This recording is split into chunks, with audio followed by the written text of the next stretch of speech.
JAC board के प्यारो बच्चों, मेरा प्यार भरा नमस्कार और जोहार। आज हम लेकर आए हैं जैक बोर्ड द्वारा निर्गत मॉडल पेपर का सॉल्यूशन। और आप जान रहे हैं आपके सामने कौन है, तो आपके प्यारे शिक्षक ललन श्रीवास्तव, जो कि श्रीवास्तव केमिस्ट्री के डायरेक्टर हैं। तो प्यारे बच्चों, हम ज़्यादा समय ना लेंगे और आपका मॉडल पेपर जो झारखंड बोर्ड द्वारा लाया गया है टर्म 1 एग्जामिनेशन के लिए, उसमें टोटल 35 क्वेश्चंस हैं और किसी भी क्वेश्चन में नेगेटिव मार्क्स नहीं रखा गया है। टोटल 35 क्वेश्चंस को करने के लिए टोटल जो आपको समय दिया गया है वह 1 घंटा 30 मिनट। दैट मीन्स आपको टोटल 90 मिनट का समय दिया गया है। सबसे पहले हम मॉडल सेट 1 का सॉल्यूशन एक्यूरेसी के साथ करेंगे। और हमारे हाथ में आप जो देख रहे हो ये मॉडल पेपर है आपका। इसमें टोटल 5 सेट्स हैं। हर एक सेट का सॉल्यूशन आपको यूट्यूब पर मिल जाएगा हमारे प्यारे से चैनल श्रीवास्तव केमिस्ट्री में। तो बच्चों, पहला क्वेश्चन है हमारे पास, the number of atoms in a body centred cubic, that means BCC unit cell of a mono atomic elementary substance is equal to. तो आपको बताया गया है बच्चों कि BCC में नंबर ऑफ एटम्स कितने होते हैं, 2 होते हैं। और ये आप कैसे निकालते हो, तो 1/8 इंटू 8, क्योंकि कॉर्नर पर के एटम का कॉन्ट्रीब्यूशन 1/8 होता है, और प्लस 1। तो आप देखते हो कि यहाँ टोटल नंबर कितने आते हैं एटम्स के, 2। अगर यही बात आप सिंपल क्यूबिक के लिए करते हो तो सिंपल क्यूबिक में एटम्स 1 होता है। और ये कैसे फाइंड आउट करते हो, तो सिंपल क्यूबिक में एटम्स केवल कॉर्नर पर होते हैं, इसलिए ये वैल्यूज कितना आता है, 1 आता है। अगर मैं बात करूं FCC के लिए, तो FCC और CCP में एटम्स का नंबर कितना होता है, 4 होता है। और ये कैसे फाइंड आउट करते हो, 1/8 into 8 plus 1/2 into 6। That means ये कैंसल हो जाना है और यहां पर वैल्यूज कितने आने हैं, 4 टोटल। लेकिन क्वेश्चन है आपका BCC में, तो BCC में नंबर ऑफ एटम्स कितने होते हैं, 2।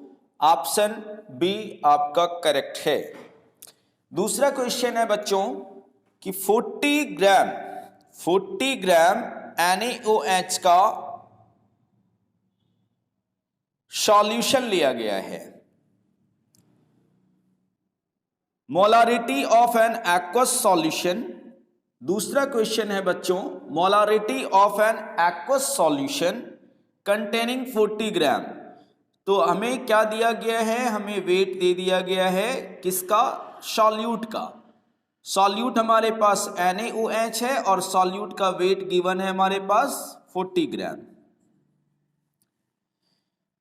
कहता है ये 2 लीटर सॉल्यूशन में डिसॉल्व्ड है। तो सॉल्यूशन का हमें जो वॉल्यूम है, वॉल्यूम ऑफ सॉल्यूशन ये गिवन है 2 लीटर। हमें फाइंड आउट करना है मोलारिटी।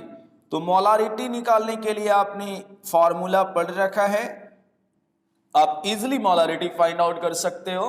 तो पहले क्या करोगे, मोल्स निकाल लोगे। मोल्स इज इक्वल्स टू क्या हो जाएगा, तो देखो गिवन मास कितना है, 40 ग्राम, और इसका मोलर मास भी फ्रेंड्स 40 ग्राम होता है। तो 40/40 करोगे तो ये 1 मोल निकल कर आ जाता है। और कितने लीटर का सॉल्यूशन है, तो 2 लीटर हमारा सॉल्यूशन है। तो मोलारिटी का फॉर्मूला होता है number of moles upon volume of solution into, अगर वो सॉल्यूशन ml में होता तो इनटू 1000 करते, बट ये तो लीटर में है तो डायरेक्टली 1/2 करेंगे, तो इज इक्वल्स टू 0.5 मोल पर लीटर आ जाएगा, 0.5 मोल पर लीटर। तो ये करेक्ट है, 0.5 मोल पर लीटर आंसर है और आंसर ए होना है। फ्रेंड, जो नेक्स्ट क्वेश्चन हमारे पास है थर्ड नंबर क्वेश्चन कहता है 2 मोल CH3Br और इसका ट्रीटमेंट हमने किससे करा लिया, 2 मोल Na से ड्राई ईथर के प्रेजेंस में। तो हमारा प्रोडक्ट क्या बनता है, तो प्रोडक्ट आप जानते हो कि इथेन बनेगा CH3CH3, क्योंकि यहां पर CH3 लिया गया है मिथाइल ब्रोमाइड। तो प्रोडक्ट अगर रिएक्टेंट एक कार्बन का है तो प्रोडक्ट 2 कार्बन का फॉर्म होता है। हमने वुड्स रिएक्शन में ऐसा पढ़ा है। तो कहता है इस रिएक्शन का क्या नाम है, तो आप बखूबी जानते हैं, this reaction is called Wurtz reaction. क्या कहलाता है ये, वुड्स रिएक्शन कहलाता है, और ये ऑप्शन बी में है, करेक्ट है। चलो नेक्स्ट क्वेश्चन पर आते हैं।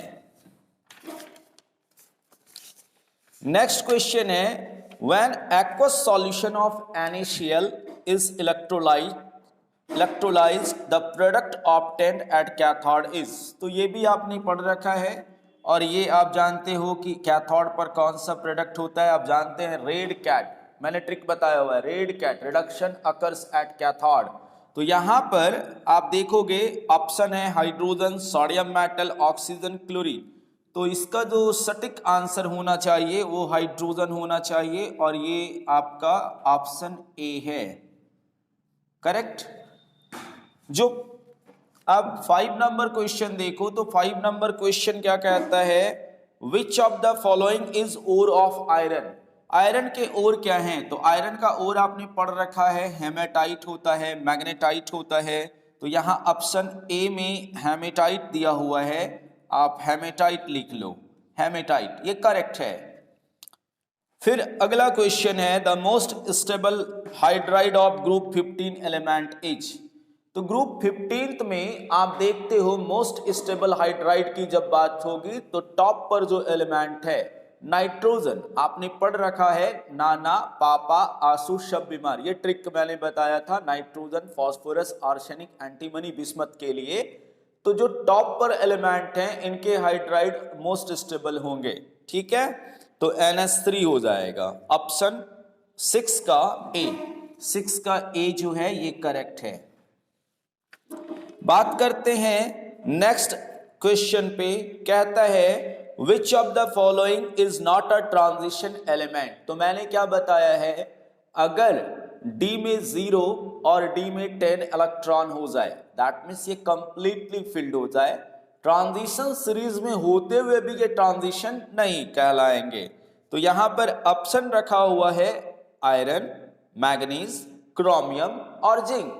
तो आप देखते हो जिंक वाले केस में 3D10 होता है, तो यहां पर जिंक जो है वो ट्रांजिशन सीरीज का एलिमेंट नहीं होगा, ये डी नंबर आप करोगे। नेक्स्ट क्वेश्चन है, देखो 8 नंबर क्वेश्चन आपके पास है, कहता है एक रिएक्शन है, और ये रिएक्शन आपने पढ़ रखा है हेलो अल्केन हेलो एरीन में, CH3CH2Br, और इसका ट्रीटमेंट आपने किससे करा, तो अल्कोहलिक KOH से। आप जानते हैं ये कौन सा रिएक्शन है, तो ये आपने पढ़ रखा है बीटा एलिमिनेशन रिएक्शन है। तो बीटा एलिमिनेशन में क्या होता है, ये अल्फा पोजीशन है और ये बीटा पोजीशन है। यहां से आप देखोगे ये K प्लस और ये OH माइनस है, यहां से ये Br पर कैसा चार्ज आएगा, निगेटिव, और ये कार्बन कार्बोकैटायन बनेगा, और यहां से क्या होगा, हाइड्रोजन जब फ्री होगा तो पहले तो बाई प्रोडक्ट क्या निकल आता है KBr, और इधर क्या हो जाता है H2O, क्योंकि बीटा पोजीशन से हाइड्रोजन एलिमिनेट होता है, और प्रोडक्ट क्या बन जाएगा, तो CH2 डबल बॉन्ड CH2 बनेगा। ये प्रोडक्ट आपका मेन प्रोडक्ट है रिएक्शन का। तो ऑप्शन भी दे रखा है कि यहां पर CH2 डबल बॉन्ड CH2 बनेगा, बी में दिया है CH3CH2OH, फिर सी में दे रखा है option CH2 double bond CHBr और CH3CH3। तो करेक्ट ऑप्शन ए है 8 का करेक्ट ऑप्शन ए है। ओके, अब देखो कॉर्नर कहता है मैं इधर मिटा लूं, देखो एक क्वेश्चन है और ये क्वेश्चन सॉलिड स्टेट से है 9 नंबर। कहता है कि कॉर्नर पर जो एटम्स होते हैं यूनिट सेल में उनका कंट्रीब्यूशन क्या होता है। तो बच्चों आप लोगों ने पहले ही पढ़ रखा है सॉलिड स्टेट में कि जो एटम्स कॉर्नर पर होंगे वो कॉर्नर एटम का कंट्रीब्यूशन कितना होता है, 1/8 होता है। कितना होता है, 1/8 होता है। तो इसका कंट्रीब्यूशन 1/8 होता है। बॉडी पर के एटम्स जो होते हैं ये किसी दूसरे यूनिट सेल के साथ नहीं बढ़ते हैं तो इनका नंबर 1 होता है। और टोटल जो फेसेस होते हैं वो टोटल 6 फेसेस होते हैं यूनिट सेल में, और एक फेस पर के एटम का कंट्रीब्यूशन आपको बताया गया है 1/2 होता है। तो देखो यहां पर जो ऑप्शन है वह क्या लिखोगे, 1/8, क्योंकि कंट्रीब्यूशन ऑफ कॉर्नर एटम पूछ रहा है। ये कॉर्नर एटम का कंट्रीब्यूशन है, कॉर्नर। और ये वाला कौन सा एटम है, बॉडी एटम्स है, बॉडी एटम है। और इधर वाला क्या है बच्चों, तो ये वाला फेस एटम है, फेस एटम है। ओके, अब देखो नेक्स्ट क्वेश्चन अगर मैं बात करूं तो नेक्स्ट क्वेश्चन है आपके पास, कहता है osmotic pressure of the solution can be increased by. तो देखो ऑस्मोटिक प्रेशर जो सॉल्यूशन का है वो कब इंक्रीज होगा। ऑप्शन दे रखा है, increasing temperature of the solution, decreasing temperature of the solution, increasing volume of the vessel, diluting the solution. तो देखो बच्चों आपने ऑस्मोटिक प्रेशर जो कि एक कॉलिजेटिव प्रॉपर्टी है सॉल्यूशन का, यहां पढ़ रखा है। पाई जो है वो डायरेक्टली प्रोपोर्शनल होता है कॉन्सेंट्रेशन एंड टेम्परेचर के, और इक्वल्स होता है pi is equals to c r t, मतलब कॉन्सेंट्रेशन और टेम्परेचर पर ये डिपेंडेंट है। तो टेम्परेचर के इंक्रीज होने से ऑस्मोटिक प्रेशर सॉल्यूशन का इंक्रीज होगा। तो ऑप्शन 10 का ए करेक्ट है, by increasing temperature of the solution.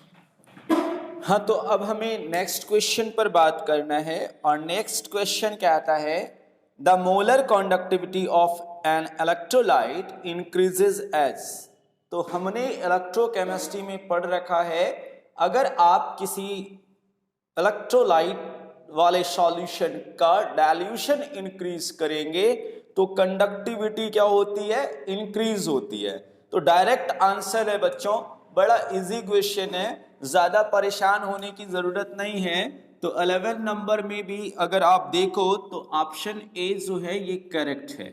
Dilution के इंक्रीज होने से कंडक्टिविटी ऑफ द सॉल्यूशन क्या होता है, इंक्रीज होता है।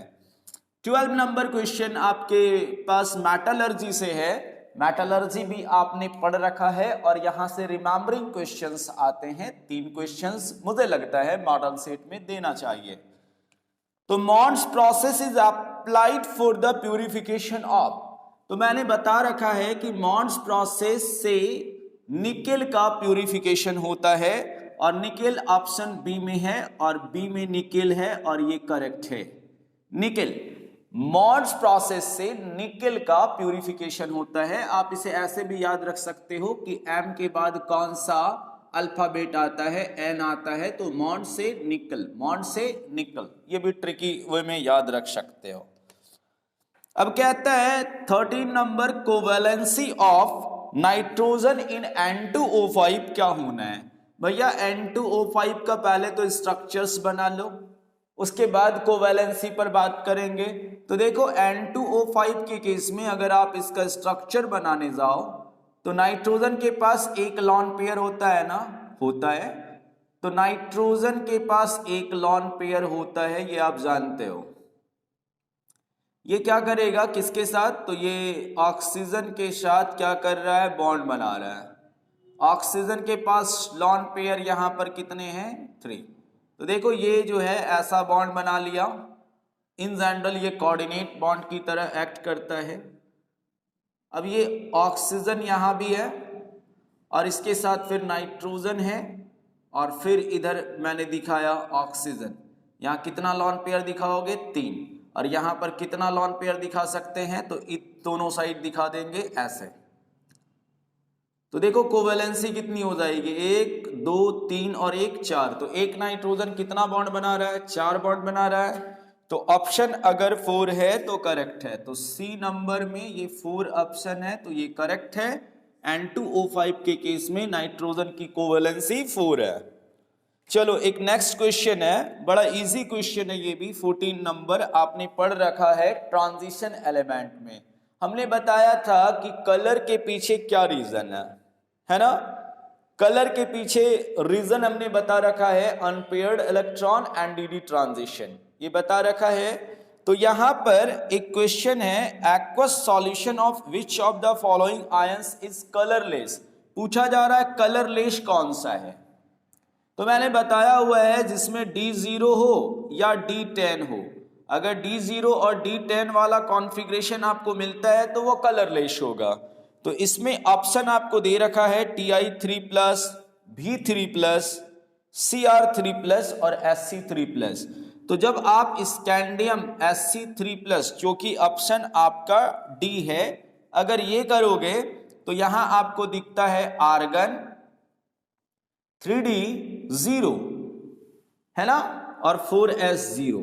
तो ऐसा कॉन्फ़िगरेशन है, मतलब D में एक भी इलेक्ट्रॉन नहीं है, इसलिए ये क्या होगा? कलरलेस। ये क्या होगा? कलरलेस। ओके, तो कलरलेस के पीछे आप रीजन जानते हो, अनपेयर्ड इलेक्ट्रॉन अगर नहीं है तो डी ट्रांजिशन नहीं होना है, इसलिए ये क्या होगा? कलरलेस होगा। नेक्स्ट यहां पर आपके पास क्वेश्चन है, और ये क्वेश्चन 15 नंबर आपके पास ऐसा है, जो कि hello alkane and hello arene से क्वेश्चन है। तो कहता है CH3CH2 और यहां पर है I, दैट मीन्स आइडो इथेन है। इसका ट्रीटमेंट KCN के साथ कराएंगे, KCN अल्कोहलिक। तो कहता है प्रोडक्ट क्या फॉर्म होगा। यहां ए पूछ रहा है, ए जो प्रोडक्ट है ये क्या फॉर्म होगा। तो बच्चों आप लोग जानते हो कि CN जो है ये एम्बाइडेंट न्यूक्लियोफाइल है, और KCN के केस में ये CN मतलब C के साइड से अटैकिंग दिखाता है, जबकि AgCN के केस में N के साइड से ये अटैकिंग दिखाता है। तो यहां पर जो इसके फाइनल प्रोडक्ट बनेंगे वो ऑप्शन बी में दिए गए हैं, CH3 CH2 और क्या? CN, propane nitrile.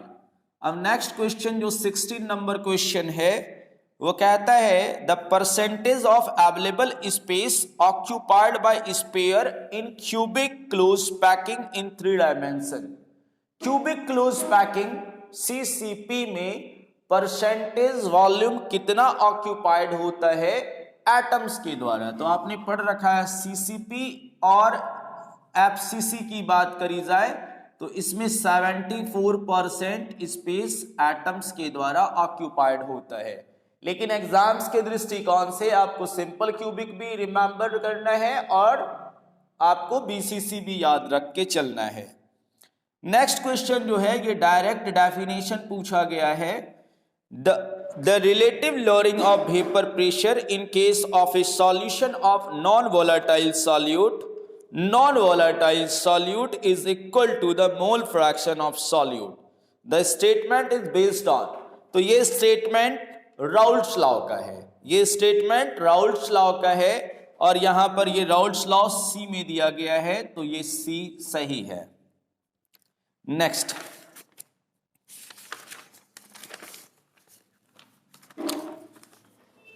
देखिए, नेक्स्ट क्वेश्चन इलेक्ट्रोकेमिस्ट्री से है। नेक्स्ट क्वेश्चन इलेक्ट्रोकेमिस्ट्री से है, और ये क्वेश्चन है EMF of a cell with nickel and copper electrode will be. आप जानते हैं कि सेल अगर कंस्ट्रक्ट करा जाए तो उसमें 2 इलेक्ट्रोड होते हैं, एक कैथोड होता है और दूसरा क्या होता है? एनोड होता है। तो 18 नंबर अगर आप क्वेश्चन पर फोकस करो तो 18 नंबर क्वेश्चन में आपको दिया गया है E डिग्री Ni 2+2Ni, इसका वैल्यू दिया गया है -0.25, और दूसरा वैल्यूज है E degree Cu 2+2Cu is equals to +0.34 volt. दोनों वैल्यूज वोल्ट में होंगे। तो देखो यहां पर जिसका SRP स्टैंडर्ड रिडक्शन पोटेंशियल ज्यादा होगा वह किसकी तरह एक्ट करेगा, कैथोड की तरह एक्ट करेगा। तो इन दोनों में पॉजिटिव इलेक्ट्रोड पोटेंशियल कॉपर का है तो कॉपर एक्ट करेगा कैथोड की तरह, इस बात का ध्यान रखना है। अब बोलोगे सर क्वेश्चन पूछ रहा है आपको EMF फाइंड आउट करना है, तो EMF ऑफ सेल अगर आप फाइंड आउट करना चाहें तो EMF का फॉर्मूला आपने पढ़ रखा है, E degree cathode minus E degree anode. अब देखो कैथोड पर हमारे पास क्या है 0.34, यही ना दिया है 0.34 वोल्ट, माइनस एनोड पर क्या होगा जब ये Cu कैथोड हो चुका है तो एनोड पर क्या है जिसका स्टैंडर्ड रिडक्शन पोटेंशियल कम है, तो ये माइनस 0.25 अगर करके देखोगे तो इसका ऑप्शन जो दे रखा है A 0.559 वोल्ट, ये करेक्ट है 0.59 वोल्ट। ठीक है, नेक्स्ट क्वेश्चन आपके पास है और ये भी क्वेश्चन मेटलर्जी से है और रिमेंबरिंग क्वेश्चन है। डेफिनेशन दे रखा है the process of heating the ore in the excess supply of air below its melting point is called. जब आप किसी ओर को उसके मेल्टिंग पॉइंट से नीचे एयर के एक्सेस सप्लाई में हिट करते हैं, तो इस प्रोसेस को क्या कहा जाता है। तो बच्चों आपने पढ़ रखा है रोस्टिंग। कैल्सिनेशन में क्या होता है, लिमिटेड सप्लाई ऑफ एयर होता है, जबकि रोस्टिंग में क्या होता है, एक्सेस सप्लाई ऑफ एयर होता है। क्लियर है, समझ गए। तो 19 जो है 19 की बात करूं अगर, तो 19 का ऑप्शन जो है वो रोस्टिंग, बी नंबर होगा, रोस्टिंग। अब बात करते हैं 20 नंबर क्वेश्चंस पे। तो 20 नंबर क्वेश्चन आपके पास क्या है, ये पूछ रहा है process for the commercial production of nitric acid is. तो नाइट्रिक एसिड का कमर्शियल प्रोडक्शन ऑस्टवाल्ड मेथड से होता है। किससे होता है, ऑस्टवाल्ड मेथड से। तो नाइट्रिक एसिड का प्रिपरेशन याद रखना, ये क्वेश्चन इंपॉर्टेंट है, कभी कभार ये पूछ दे, या फिर अमोनिया का प्रिपरेशन कौन से मेथड से होता है वो भी याद रखना। अमोनिया का प्रिपरेशन आप करते हो हैबर प्रोसेस से। ओके चलो, तो यहां पर अगर बात करोगे नाइट्रिक एसिड का, तो नाइट्रिक एसिड किससे प्रिपेयर करते हो, कौन से मेथड से प्रिपेयर करते हो। तो नाइट्रिक एसिड का प्रिपरेशन ऑस्टवाल्ड मेथड से होता है। ओके चलो नेक्स्ट क्वेश्चन आते हैं और नेक्स्ट क्वेश्चन पूछता है इलेक्ट्रॉनिक कॉन्फ़िगरेशन से क्वेश्चन है। और मैंने पहले ही बता रखा है कि इलेक्ट्रॉनिक कॉन्फ़िगरेशन से एक क्वेश्चन ये देगा बोर्ड एग्जामिनेशन में। कहता है कि Cu2+ का इलेक्ट्रॉनिक कॉन्फ़िगरेशन क्या है। Cu2+ का इलेक्ट्रॉनिक कॉन्फ़िगरेशन क्या है। तो देखो Cu का इलेक्ट्रॉनिक कॉन्फ़िगरेशन आप क्या करते हो, आर्गन लिखते हो और ये क्या लिखते हो 3d10 और 4s1 लिखते हो। लेकिन यहाँ 2+ है, दैट मीन्स 2 इलेक्ट्रॉन क्या हो चुका है, रिलीज हो चुका है। तो जब Cu+ की बात करोगे, Cu2+ की बात करोगे, तो इलेक्ट्रॉन कहां से पहले रिलीज होगा, यहां से रिलीज होगा, फिर एक इलेक्ट्रॉन यहां से रिलीज होगा। तो आर्गन 3d क्या लिखोगे 3d9, करेक्ट। तो ये आर्गन क्या लिखोगे 3d9 और यही ऑप्शन कहीं दे रखा होगा तो करेक्ट है। तो आर्गन 3d9 और 4s0 दे रखा है ऑप्शन बी में, तो ये करेक्ट है। 21 का आप बी नंबर करेक्ट आंसर लिखोगे। ओके नेक्स्ट क्वेश्चन है 22 number, density of a crystal is given by the formula. तो भैया आपने क्या सॉलिड स्टेट अच्छे से पढ़ा है और बहुत सारे न्यूमेरिकल सॉलिड स्टेट में करे हो डेंसिटी से रिलेटेड, तो कहां दिक्कत है भैया, कहीं दिक्कत नहीं होनी चाहिए। तो आप 22 नंबर में जो ऑप्शन दे रखा है, देखो Z इंटू डेंसिटी निकालोगे, density rho is the Z into M upon AQ into क्या करोगे NA या फिर N0। तो ये ऑप्शन दे रखा है सी में, तो ये करेक्ट है, C1। हाँ, तो अब बात करेंगे नेक्स्ट क्वेश्चन पर, और नेक्स्ट क्वेश्चन है सॉलिड स्टेट से। क्वेश्चन है an ionic compound has a unit cell consisting of a ions at the corner of the cube and B ions at the center of the faces of the cube. The empirical formula of the compound is what? तो मैंने आपको पहले बता रखा है कि अगर कोई कंपाउंड फॉर्म होता है जहां पर एटम्स कॉर्नर पर हैं और कहां पर हैं, फेस के सेंटर पर है। तो देखो, ये मैं डायग्राम आपको बता दूं। यहां पर देखो, ये सभी कॉर्नर्स हैं और कॉर्नर्स पर कौन से एटम्स हैं भाई? तो कॉर्नर्स पर ए एटम है, consisting of a ions at the corner of the cube. यहां पर ए आयंस है, एंड सभी फेसेस पर कौन से आयंस हैं? सभी फेसेस पर, फेस के सेंटर पर बी आयंस है। तो ये ए प्लस बोल दूं और ये बी माइनस बोल दूं। तो अब कहता है कि ये इसका इंपेरिकल फॉर्मूला क्या होगा? तो देखो, a का नंबर कितना आएगा? तो 1/8 इंटू 8 कर लो तो ये 1 निकल कर आया। और b का नंबर कितना आया? तो b का 1/2 इंटू 6 करोगे तो 3 आएगा। रेशियो क्या हो गया? स्टेक्योमेट्रिक रेशियो 1:3 का है। दैट मीन्स इंपेरिकल फॉर्मूला हो जाएगा AB3। ऑप्शन में AB3 अगर कहीं पर है तो वह करेक्ट है, तो बी नंबर करेक्ट ऑप्शन है। अब नेक्स्ट हम लोगों को 24 नंबर क्वेश्चन देखना है। Colligative properties of the solution depends on size of the particle, nature of the solvent, number of the particles, nature of the particles. तो मैंने बता रखा है कि कॉलिजेटिव प्रॉपर्टीज जो है वह नंबर ऑफ द पार्टिकल्स पे डिपेंडेंट होता है। Colligative property number of the particles पे डिपेंडेंट होता है। तो 24 का ये आप भी करोगे, और 23 का भी मैंने आपको क्या बताया? तो AB3, और ये किस में है? B में है। नेक्स्ट क्वेश्चन हमारे पास है on addition of glucose in water boiling point will. तो देखो, बॉइलिंग पॉइंट इंक्रीज होगा अगर किसी सॉल्यूट को आप सॉल्वेंट में इंक्रीज कर रहे हो, तो वहां क्या होता है? बॉइलिंग पॉइंट इंक्रीज हो जाता है। तो 25 का जो आंसर होगा, तो 25 का आंसर ए होगा। क्लियर है? 25 का ए होगा। अब देखो नेक्स्ट क्वेश्चन जो 26 नंबर है, तो 26 नंबर एक न्यूमेरिकल दिया गया है, और ये न्यूमेरिकल इलेक्ट्रोकेमिस्ट्री से है, जहां पर आपसे क्वेश्चन पूछा गया है for the half cell reaction. Half cell reaction given है Ag प्लस एक्वस फेज में ये क्या कर रहा है? इलेक्ट्रॉन को गेन कर रहा है ना, और ये सॉलिड में कन्वर्ट हो रहा है, Ag सॉलिड में। तो देखो, यहां इलेक्ट्रोड पोटेंशियल एट 298 केल्विन आपको गिवन है। तो इलेक्ट्रोड पोटेंशियल गिवन है Ag प्लस का, और ये Ag प्लस का electrode potential at 298 kelvin 0.1 molar है। और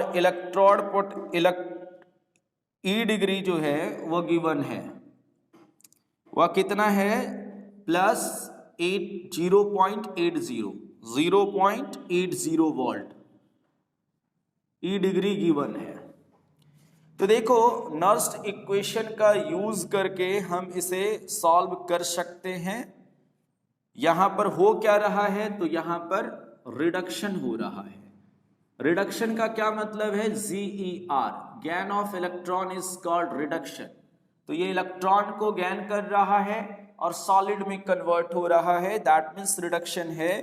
तो नर्स इक्वेशन जब आप लगाओगे, तो नर्स इक्वेशन क्या कहता है? E cell is equals to E degree cell minus 0.591 upon n, और लॉग फिर क्या हो जाएगा? लॉग, अगर आप देखो तो यहां पर किसके लिए हम देख रहे हैं? Ag के लिए, तो 1/Ag Ag आप लिख सकते हैं Ag प्लस, है ना। अब आप पुट करो, ई डिग्री शील्ड आपको गिवन है प्लस 0.80, n का वैल्यू क्या होगा, कितना इलेक्ट्रॉन देख रहे हो आप, तो 1, तो 1 रखोगे, और Ag प्लस का वैल्यू आप, Ag प्लस का कंसंट्रेशन या 1 मोलार 0.1 गिवन है, वो रख दोगे, तो ये आंसर जो निकल कर आएगा, हमने कैलकुलेट कर लिया था, आंसर जो है ये इसका निकल कर आएगा 0.741 वोल्ट, और ये आंसर जो है ए में है, ठीक है। तो 26 भी कवर हो गया। अब देखो 27 नंबर क्या कहता है, how many Coulomb's of charge is required for reduction of 1 mole of Al3+। तो देखो 1 मोल के रिडक्शन के लिए 1 मोल ऑफ इलेक्ट्रॉन के लिए 96500 कूलम चार्ज की जरूरत होती है, और 1 मोल ऑफ Al3+2Al, तो 1 मोल ऑफ Al3+2Al पर अगर बात करो तो 3+2Al में कन्वर्जन है, दैट मीन्स कितने इलेक्ट्रॉन का चेंज है, तो Al3+3 इलेक्ट्रॉन स्कैन करेगा तो कन्वर्जन होगा Al में, तो यहां पर 3 इलेक्ट्रॉन्स देख रहे हो आप, चेंज हो रहा है, 3 इलेक्ट्रॉन्स का चेंजेस है, दैट मीन्स ये मल्टीप्लाई हो जाएगा 3 multiply with 96500 coulomb, that means ये निकल कर आएगा, देख लो 5 तिया 15 और 6 तिया 18 और 1 19, 9 तिया 27 और 1 28, 982500 कूलम, और ये ऑप्शन सी में है, ये करेक्ट होगा सी।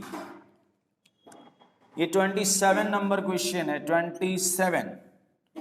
अब देखो 28 नंबर क्वेश्चन कहता है, which of the following ions gives brown ring test. तो ब्राउन रिंग टेस्ट जो है वो नाइट्रेट आयन देता है, कौन सा आयन, नाइट्रेट आयन, तो 28 का कौन सा ऑप्शन सही है, ए। और 29 पर बात करेंगे तो ये भी आप पी ब्लॉक का क्वेश्चन देखते हो, बड़ा इजी क्वेश्चन है, और जितने भी मॉडल सेट्स हैं मेरे ख्याल से सभी मॉडल सेट के क्वेश्चंस आपको क्लासेस में पहले से ही बता दिए गए हैं आंसर, और अगर आप देखो तो कोई भी क्वेश्चन कॉपी से बाहर नहीं है। फिर भी मॉडल सेट में कुछ बच्चे कंफ्यूज्ड अगर हो रहे होंगे तो उनके लिए ये मैं पूरा मॉडल सेट का सॉल्यूशन अपने यूट्यूब चैनल पर लेकर आया हूं। 29 नंबर का अगर आप देखो तो catalyst used in Haber process, तो हैबर प्रोसेस में कौन सा कैटलिस्ट यूज होता है, आयरन, Fe। तो 29 में जो है वो ए नंबर में Fe गिवन है, Fe होगा। और अगर बात करो यहाँ प्रमोटर कौन सा होता है, तो MO, मोलिब्डेनम। हैबर प्रोसेस से आप किसका फॉर्मेशन करते हो, तो हैबर प्रोसेस से आप अमोनिया प्रिपेयर करते हो, ठीक है। चलो नेक्स्ट,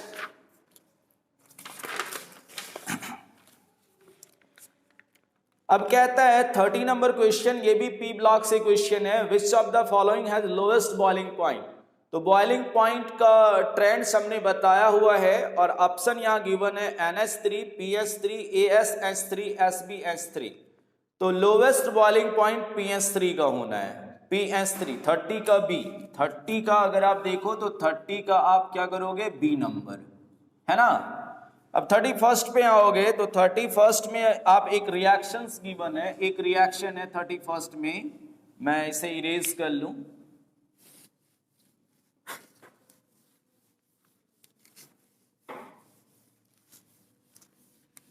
देखो 31 में एक रिएक्शन गिवन है, कहता है इसका प्रोडक्ट क्या होगा, फाइनल प्रोडक्ट क्या होगा, CH2CH3, और इसका ट्रीटमेंट किसके साथ है, Cl2 के साथ है। जब आप इसे हीट करोगे, सनलाइट का प्रेजेंस भी होगा, तो प्रोडक्ट क्या बनेगा, तो देखो स्टेबल प्रोडक्ट जो यहाँ बनता है वो इस कार्बन से हाइड्रोजन रिलीज होगा और यहाँ पर जाकर Cl अटैक करेगा, तो ये स्टेबल प्रोडक्ट इसका CH और यहाँ Cl और यहाँ CH3 ऐसे होगा। तो ये ऑप्शन अगर गिवन है तो करेक्ट है, और ये ऑप्शन ए में है तो ये भी करेक्ट है। अब 32 पर आते हैं। 32 नंबर क्वेश्चन कहता है इसका फाइनल प्रोडक्ट क्या होगा। तो आप ये भी क्वेश्चन डायरेक्टली अगर देखो तो ये directly question in text question ही है। हैलो अल्केन, हैलो एरिन्स जो चैप्टर आप पढ़ते हो तो वहां पर इन टेक्स्ट क्वेश्चन में ये डायरेक्ट क्वेश्चन हमने कराया हुआ है।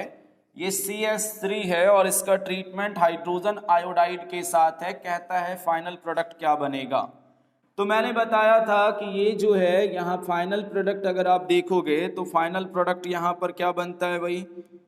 तो फाइनल प्रोडक्ट इसका देखो, इसका फाइनल प्रोडक्ट ये बनेगा, ये डबल बॉन्ड ब्रेक डाउन होगा और यहाँ पर CS3 है और फिर यहाँ क्या है I है। तो ये जो है ए में ऑप्शन करेक्ट है ए।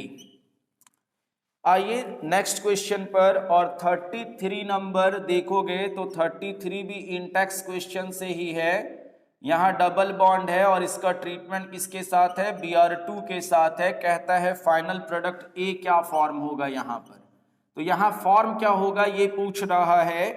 तो फाइनल प्रोडक्ट ये अल्कीन है, सिमेट्रिकल अल्कीन की बात की जाए साइक्लो अल्कीन है, ये साइक्लोहेक्सीन है। तो जब इसका ट्रीटमेंट होगा तो यहाँ पर डबल बॉन्ड्स के बगल वाले कार्बन पर Br अटैक करेगा और यहाँ से हाइड्रोजन एलिमिनेट होगा तो बाई प्रोडक्ट HBr सेपरेट कर देगा और जो प्रोडक्ट है वो प्रोडक्ट कुछ इस प्रकार आपको देखने को मिलेगा। यहाँ डबल बॉन्ड और इसके बगल वाले कार्बन पर यहाँ पर Br। तो ये भी अगर देखो तो ये आंसर बी नंबर में है और ये बी नंबर में इसका करेक्ट ऑप्शन दिया गया है।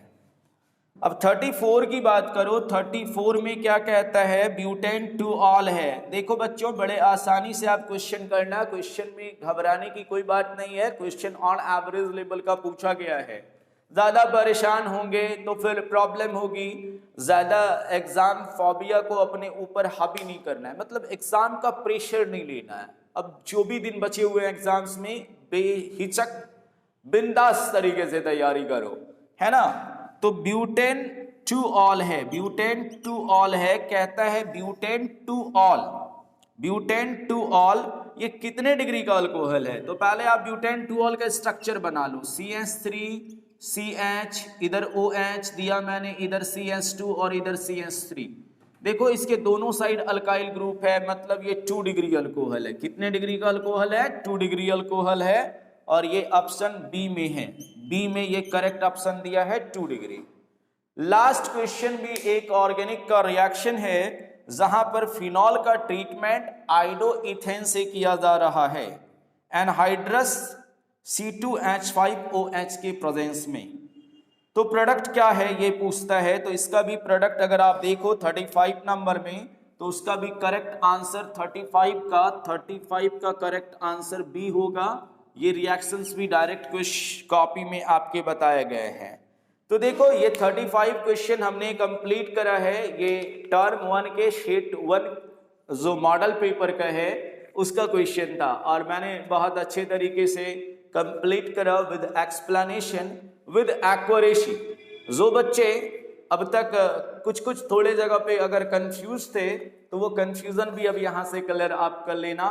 धन्यवाद, जय जोहार, थैंक यू।